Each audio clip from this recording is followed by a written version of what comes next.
What is going on, full-time family? One other thing I wanted to talk about before I head into work real quick. George St. Pierre is not interested in the Nick Diaz rematch. He said there's nothing I can gain from that. Nate Diaz, after his win, talked a little bit about his brother, of course, who is the leader of the Scrap Pack, and Nate Diaz is one of his biggest role models. And he talked about Nick Diaz and how he's one of the best fighters in the game and how he's waiting to come back, but he's only going to come back for what he's worth. And he said, George St. Pierre, he's talking like he wants to come back. Shoot him, he can come back. Nick Diaz can come back and they can fight. So Nate Diaz was playing a little bit of a matchmaker, in the post-fight press after winning his fight against Anthony Pettis. Now, George St. Pierre's responded and he's saying there's nothing I can gain from that. Now, George St. Pierre is at a point in his career where we saw when he fought Michael Bisping, he's looking for the best possible scenarios. He's not looking to come back and defend the belt multiple times. He's really looking for what most fighters look for, exactly what Chris Cyborg is looking for when she resigns with Bellator. The low-risk, high-reward fights. That is best case scenario for fighters that are especially over the hill or at the top of the game. Because if George St. Pierre comes back and just fights, let's say, Kamaru Usman, who doesn't have near as much of a legacy as George St. Pierre, for one, that's a very losable fight for George St. Pierre, and if he wins, it doesn't do much for him. He was already the welterweight champion. It's not like he's breaking any records beating Kamaru Usman. He's not selling a whole lot of pay-per-views because of Kamaru Usman. So it's a high-risk, low-reward fight. That's not a good opportunity for George St. Pierre. That's not something he'd be interested in. Nick Diaz is a fight where it's a decent fight, but it's not for anything.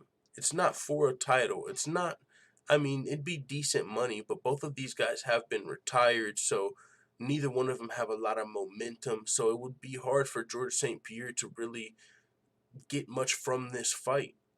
Even though, it's not the highest risk in the world, but it's also not a very high reward. And so, what George St. Pierre is looking for is definitely going to have to be attached to a high reward. And something that I think would be awesome for George St. Pierre, of course, he could fight Khabib. Both of those guys, that would be an epic fight. Khabib, undefeated, one of the greatest fighters in the world to date, pound for pound, versus George St. Pierre. That would be an amazing fight, but what would make it even better is if George St. Pierre fought at 165 pounds. Now that would be another title. George St. Pierre could then be a three-weight champion.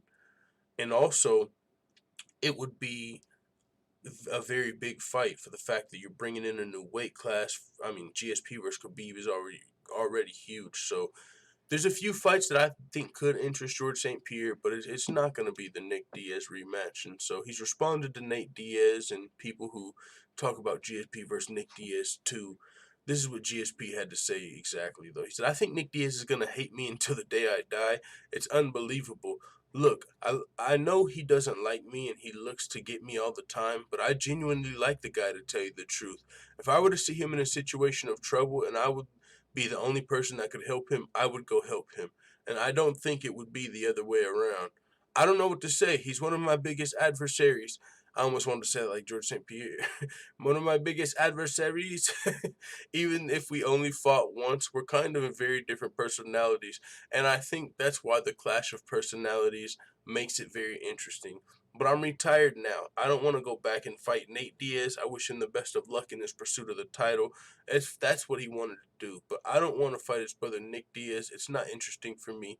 There's nothing I can gain from that. The risk is not worth the reward. Wow, I didn't even think he was going to say it exactly in those terms. A lot of fighters shy away from those terms, risk and reward. Even though that's the smartest thing you can do as a fighter, is to calculate risk and reward. But a lot of fighters, their egos don't allow them to admit that. Oh, I'm not scared of high risk fights. Oh, no, no, no, I don't care about the reward. That's exactly what, promoters want you to do. They want you to not care about the reward or the risk. But George St. Pierre, one of the smartest fighters in the game and the greatest to ever do it, is telling you, you need to pay attention to risk and reward. And he's saying it flat out. The risk is not worth the reward. I wish Cyborg would have just said that. The risk is not worth the reward when it came to Amanda Nunes. But when you want to be known as one of the current greatest fighters of all time, I guess you've got other motives and stuff. So, hey, man, it is what it is. But I like what George St. Pierre has to say here. He's laying out the game for some of the people that don't understand risk versus reward. And that's why he's not interested in a Nick Diaz rematch. So, with that being said, man, it is what it is. Let the full-time family know what you think in the comments. I am out.